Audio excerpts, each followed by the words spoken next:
네, 안녕하세요. 삼성서울병원 유튜브 구독자 여러분. 여러분의 건강 MC 남혜정입니다. 연세가 지긋하신 분들과 대화를 나눌 때면 다시 되물어보시는 경우들을 종종 마주하게 되는데요.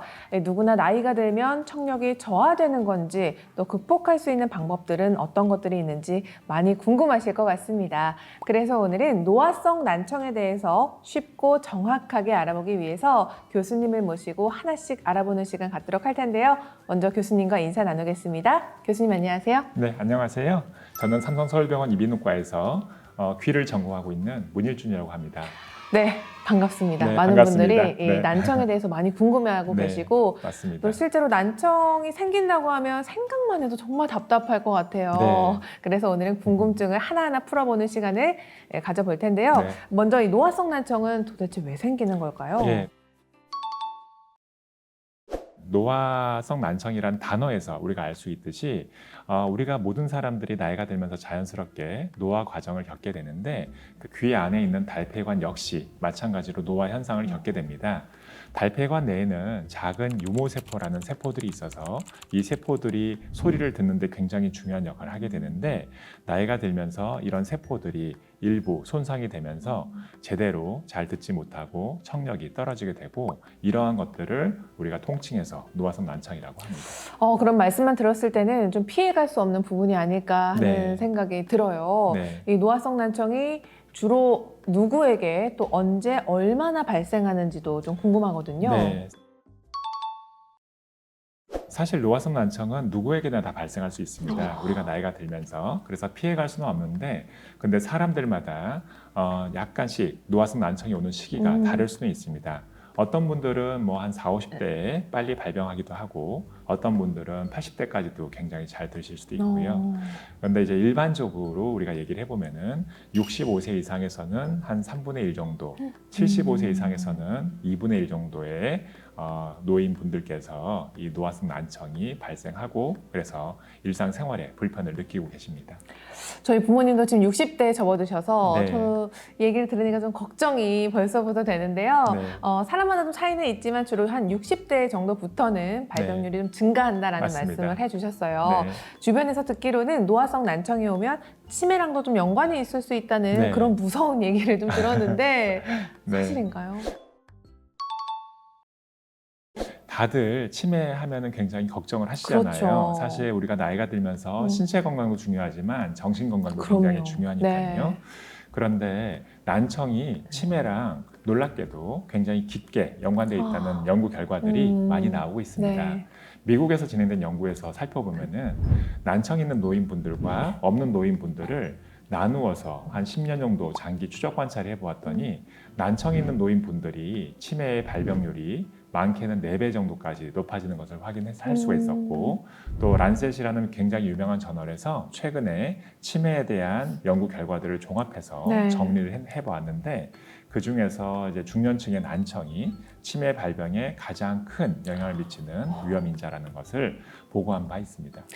난청이 생기는 것만으로도 정말 네. 좌절감이 될 것 같은데 네. 이게 또 치매랑도 연관이 된다고 네. 하니까 좀 안타까운 상황입니다. 네, 맞습니다. 교수님 말씀 들어보니까 난청 치료가 굉장히 좀 시급해 보일 것 같아요. 난청은 그래서 굉장히 치료가 중요한데요. 네. 사실은 이제 난청을 치료해야 되는 이유가 크게 2가지 정도가 있습니다. 첫 번째는 우리가 의사소통을 잘 못하면은 결국은 사회에서 고립되게 되거든요. 결국 사회생활을 한다는 것이 많은 사람들과 대화하고 그런 곳에서 이제 즐거움을 찾는 건데 그런 이제 것들이 불편해지면은 사실은 자꾸 우울감도 생기고 사회적으로 고립되고 자신감도 떨어지고 그래서 삶의 질이 굉장히 떨어지게 그렇죠. 됩니다. 네. 두 번째로는 방금 말씀드린 치매와의 관련성인데요. 난청을 방치했을 때 인지 기능이 자꾸 떨어진다거나 아니면 치매 발생률이 올라간다거나 해서 이렇게 정신건강에 문제가 생길 수도 있기 때문에 난청은 조금 더 적극적으로 치료하는 것이 필요할 것 같습니다. 도대체 이 노화성 난청 네. 치료할 수 있는 방법 어떤 게 있을까요? 근데 정말 안타깝게도 네. 본인의 청력 자체를 좋게 하는 약이나 수술적인 치료는 아직까지는 아. 없습니다.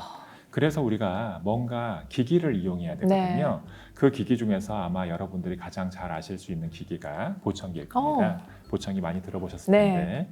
그래서 난청의 정도가 심하지 않을 경우에는 우리가 보청기를 사용해서 소리만 증폭해줘도 어느 정도 좀 잘 들을 수가 있고요. 그런데 이제 난청의 정도가 굉장히 심한 경우에는 보청기를 사용해도 좀 잘 듣기가 어려울 수가 있습니다. 그런 경우에는 인공와우라는 기기를 귀 안에다가 삽입을 해서 수술을 통해서 난청을 또 치료할 수가 있겠습니다.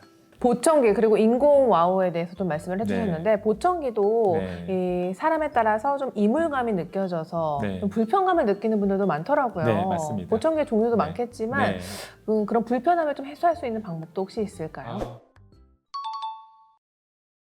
사실 보청기를 이제 착용했을 때 크게 느끼는 불편감이 제가 봤을 때 두 가지 정도 있어요. 첫 번째는 일단 귀에 뭔가를 부착하고 착용을 하니까 일단 거기서 불편합니다. 귀를 막으니까 웨이드염도 자주 생길 수가 있고 습진도 생길 수가 있고 두 번째는 보청기를 통해서 증폭된 소리가 아무래도 좀 불편합니다. 소리가 내가 원하는 사람의 목소리만 증폭돼서 들려오는 게 아니라 주변의 이 환경 소음까지 함께 증폭이 되니까 뭔가 첫 반응은 대부분 보청기 꼈더니 너무 시끄럽고 왕왕거린다 라고 얘기를 많이 하시는데 사실 저희가 반대로 생각을 해보면은 이제 난청이 굉장히 오랜 시간에 걸쳐서 진행을 했잖아요. 그래서 우리 뇌가 그런 난청이 있는 조용한 환경에 이미 익숙해져 있는 겁니다. 그래서 보청기를 착용하면은 갑작스럽게 많은 소리들이 들어오니까 뇌가 적응을 못하고 힘들어하는 것이고 그래서 이 보청기를 한 3개월 이상 열심히 착용을 하면서 다시 뇌를 또 적응시키면은 이 모든 소리들이 약간 편안해지고 그렇게 사용하기에 좀 편리해집니다. 그럼 보청기 사용도 적응이 한 3개월 정도는 초기 적응 기간이 필요하다고 말씀 주셨는데 맞습니다. 아무래도 그 보청기를 사용하는 것이 사용하지 않는 것보다는 훨씬 낫다고 보시는 입장이시죠? 그럼요. 보청기를 사용해야지 아까 말씀드렸던 그런 사회적인 불편감과 삶의 질 향상 그리고 치매 예방 등이 가능하거든요. 그 아까 말씀 주신 인공 와우에 대해서는 아직 좀 생소하신 분들도 많을 것 같아요. 그러실 수도 있을 것 같은데 이제 인공 와우라는 말은 와우가 한자어고 이제 달팽이관이라는 얘기잖아요. 그래서 인공 달팽이관이라는 얘기입니다. 보청기로 이제 달팽이관의 기능이 조금만 저하돼 있을 때는 우리가 충분히 재활이 가능한데 달팽이관의 기능이 너무 많이 떨어져 버리면은 보청기를 아무리 우리가 사용해서 소리를 증폭해 준다 하더라도 제대로 잘 듣지 못하거든요. 그래서 저 달팽이관의 기능 자체를 아예 대체하는 그런 기기를 달팽이관 내에 이식하겠다라는 그런 개념이 인공와우 수술이고요. 그래서 달팽이관은 원래 이런 소리를 전기적인 신호로 바꾸어서 우리 뇌에다가 전달해주는 그런 발전기 같은 역할을 하는데 이런 전기적인 신호를 우리가 달팽이관 내에 전극을 삽입해서 바로 직접적으로 전달해주겠다라는 개념의 기기입니다. 얘기만 들었을 때는 뭔가 좀 어려운 그런 시술 같아 보이기도 하고요. 또 부작용은 없는지도 좀 궁금해요. 그래서 많은 분들이 뭔가 기기를 삽입한다 하니까는 뭔가 두렵기도 하고 좀 무섭기도 하고 그럴 수 있는데 사실 저희가 이제 수술을 많이 하다 보면은 인공와우 수술이라는 것은 대부분은 굉장히 저희가 하는 모든 수술 중에서는 조금 간단한 편에 속할 수도 있고요. 그래서 경험이 많은 술자에게는 그렇게 어렵거나 부작용이 많은 수술이 아닙니다. 그래서 거의 최소 위험으로 우리가 수술을 진행할 수가 있고 제 가장 걱정되는 것이 이 인공와우가 아무래도 기기다 보니까 내가 이 기기를 착용했을 때 그럼 소리를 정말 자연스럽게 들을 수 있을까? 그걸 제일 많이 걱정을 하거든요. 그런데 실제로 착용을 해보면은 제일 처음에는 역시 보청기처럼 불편합니다. 기계음처럼 들리기도 하고 뭔가 헬륨가스 마신 사람의 목소리처럼 들린다 이렇게 얘기하시긴 하거든요. 그런데 시간이 지나면서 역시 우리 뇌가 적응하게 되면은 굉장히 소리가 자연스러워지고 그래서 나중에는 많은 분들께서 소리가 매우 자연스러워져서 약간 먹먹하게 들리긴 하지만 그래도 상당히 괜찮다라고 얘기를 하십니다. 다행이네요. 인공와우도 보청기처럼 뇌에서 적응하는 좀 기간이 필요하다는 점 그리고 기간을 좀 잘 넘기시는 것도 중요할 것 같아요. 돌발성 난청에 대한 얘기도 좀 많이 들려오는데요. 맞습니다. 처음 들어보는 얘기고 또 많은 분들이 돌발성 난청? 이런 거 굉장히 생소하실 것 같아요. 이게 어떤 증상인가요? 돌발성 난청이란 것은 이제 노화성 난청은 노화가 일어나면서 난청이 생기는 네. 거잖아요. 돌발성 난청은 어떤 원인이든지 그냥 돌발적으로 갑자기 난청이 생긴 거를 다 통칭하는 말입니다. 그래서 대부분의 분들이 자고 일어났더니 갑자기 안 들려요. 아니면은 운전하고 있는데 갑자기 삐소리가 들리면서 청력을 잃었어요. 이런 식으로 얘기를 하시거든요. 네. 그래서 돌발성 난청의 원인은 네. 굉장히 다양한데 그 중에서 대표적인 원인 세 가지를 우리가 꼽자면은 바이러스 감염, 그리고 혈액순환의 장애, 그리고 청신경이 생기는 종양입니다. 그래서 이런 돌발성 난청은 우리가 이비인후과에서는 네. 응급질환으로 취급을 하고요. 그 이유는 치료가 빨리 들어가야지만 난청을 다시 회복할 수 있는 그런 확률이 높아지기 때문입니다.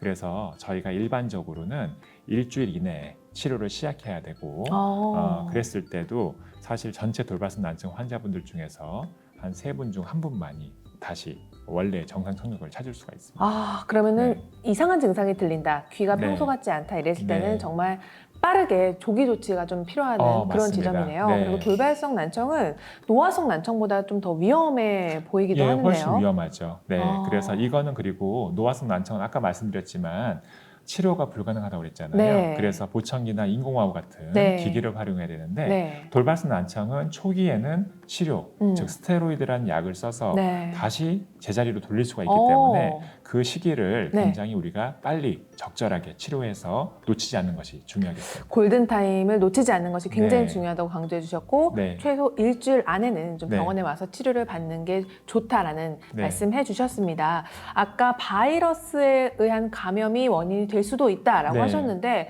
바이러스가 어떤 바이러스인지도 좀 막연해서 네. 좀 궁금하게 느껴지거든요. 예를 들어서 지금 우리가 유행하고 있는 코로나 바이러스도 돌발성 난청의 원인이 네. 될 수가 있고요.